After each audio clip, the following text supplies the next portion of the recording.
Hi, welcome to the podcast episode, The Relief When They Don't Call. Confessing the feelings no mother admits out loud.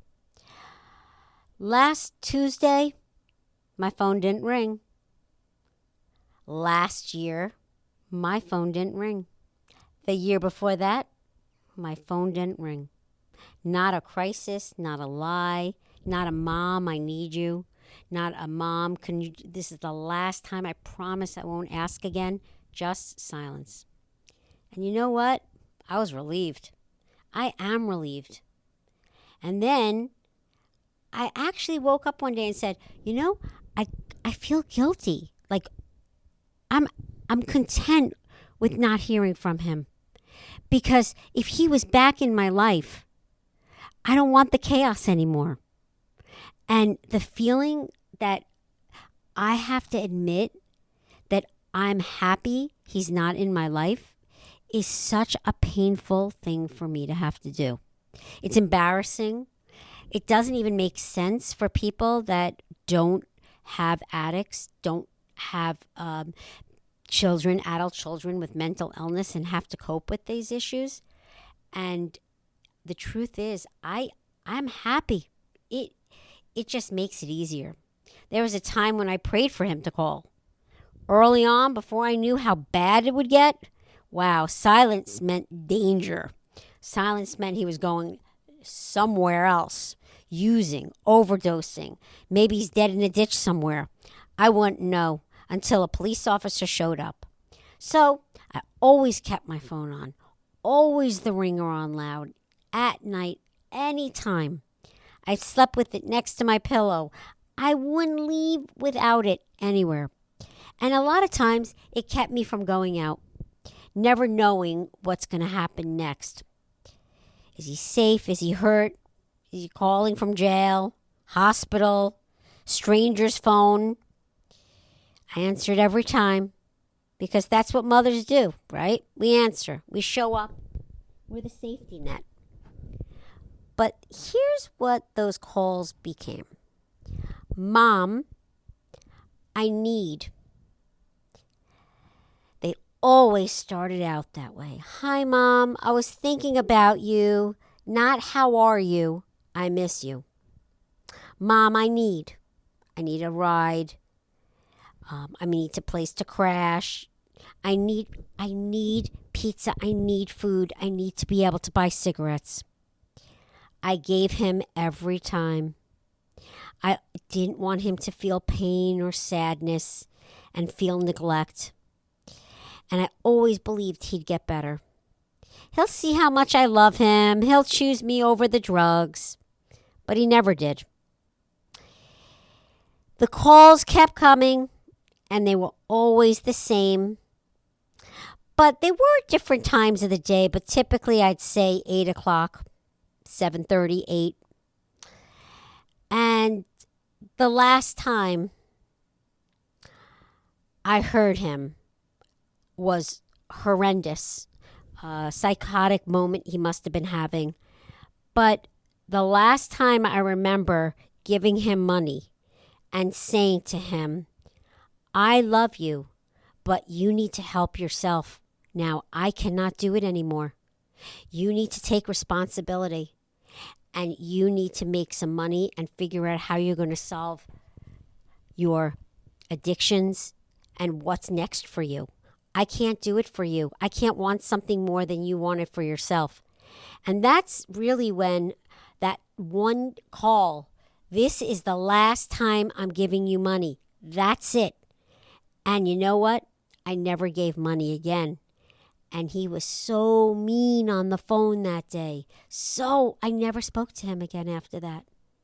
And makes me feel so bad. Look how he used me so badly. He didn't care about me ever. It was all about him. But he knew how to manipulate me. The best manipulators ever. I'd hang up. I'd cry, wondering if what I did was right or wrong. I was always wondering, I'd always say the wrong thing to him. It would get him angry. I was always living in a state of emergency. I couldn't relax for a second. And, because I knew every time that phone rang, it was going to cost me something. Most of the time, my money and my sanity, and always a small piece of my soul. And that's when things started to change. It did start to change when the last time I had really spoke to him on the phone was when I said, this is the end of the rope. I will give you this money, and that is it. And he never spoke to me again. Only once, giving me a call 4 or 5 months later. But he already was in having psychotic events, and that just made him spiral. You know, I know when exactly it happened, and most people do when it happens to them. And you will feel the exact same way. And that relief that I didn't have to manage the crisis anymore, wow, I didn't appreciate that for like a couple of years. You know, relief that I didn't have to lie to him. No, I can't give you money. No, I can't give you this. Relief that I didn't have to lie to anybody else around me that I was giving him money, even, telling them I wasn't, even when I was. Wow. Relief that I didn't have to decode his voice on the phone, if he's high or not, is he lying? Everything. The relief that I could go to dinner with a friend and not check my phone 17 times. Relief that I had one day where he wasn't the first thing I thought about when I opened my eyes. That took a long time. And that relief does not come fast. I hated myself. I felt bad. I felt good at the same time. Because what kind of mother feels good when her child doesn't call? When her child isn't around anymore? Isn't involved in your life? Isn't a part of any milestones? Anything. But there's something else I needed to say. Something that makes the relief so much more complicated. I always feared that I stopped giving him money, he'd stop talking to me. And that's exactly what happened. And if you ask any parent of an addict, they will say the same thing. Nobody has a different story there.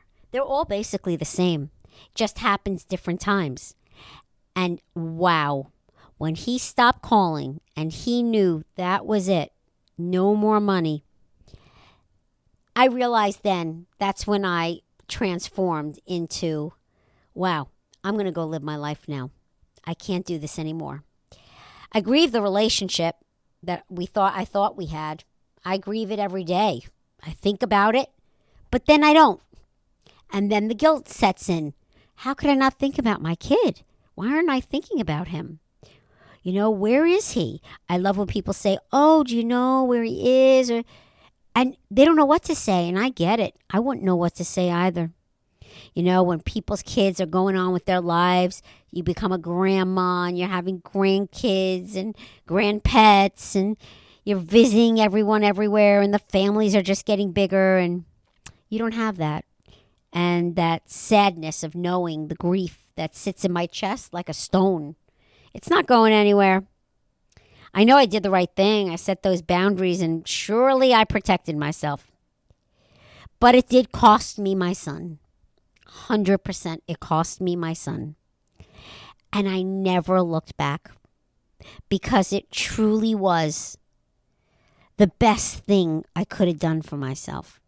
Now, I had some guilt, and it is suffocating, and it also can be exhausting. But no, you love him because the guilt is in the love. The guilt is that you love him. That's the proof. You guilty because you love him so much and miss him so much, and you just feel bad because you don't know where they are. You don't know what position they're in and how they're feeling.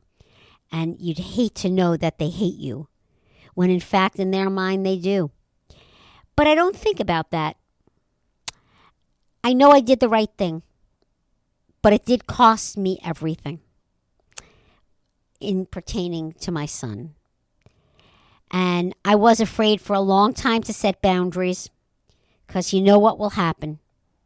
Because you know this calls will stop. And it will stop.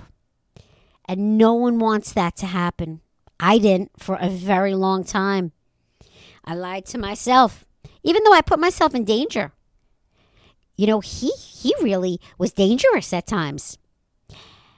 But at the end of the day, I'm proud to say that I do not think about calling him.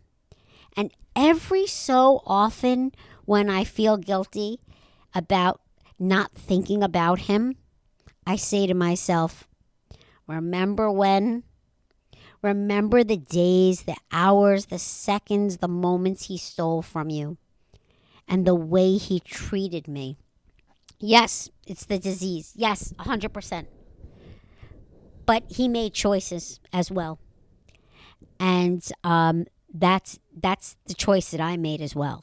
And I'm so happy I was able to make a choice. So happy to be able to go on with my life. And I have. And I love who I am now more than ever because I was able to find myself and get back there. And my life will never be the same again. I'm scarred 100% inside. And so are you. And you will be too for a lifetime. But there is always hope. And that's what I like to leave everybody with. Thanks for listening and have a great day.